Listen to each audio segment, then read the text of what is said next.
Thank you, Mr. Speaker.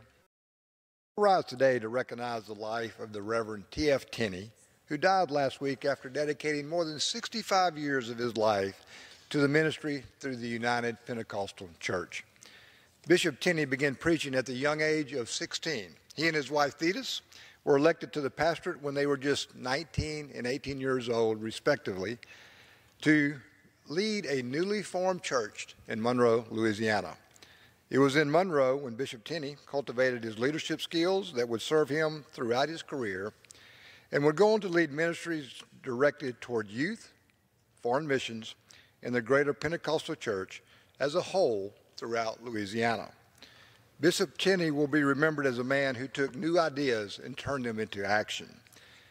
That enthusiasm made him a perfect fit for youth ministry, and he served for 6 years as the youth president of the Louisiana District United Pentecostal Church and 9 years as the international youth president.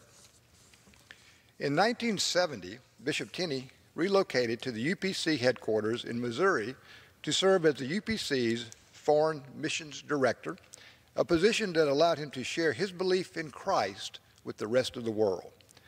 Bishop Tenney returned home to Louisiana to pastor a church in DeRidder. Later, he was elected as the Louisiana District Director of the United Pentecostal Church, where he oversaw about 300 churches and 800 other ministers. He served in that post for 27 years before returning to become Bishop Emeritus of the Louisiana District.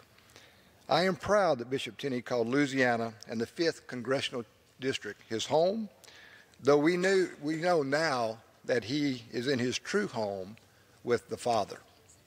He was a true man of God who touched the lives of countless people, both at home and around the globe.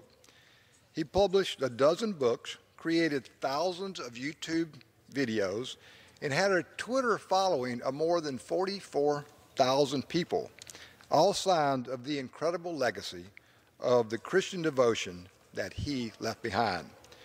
Bishop Tenney will be greatly missed, and Diane and I will keep him and his family in our prayers.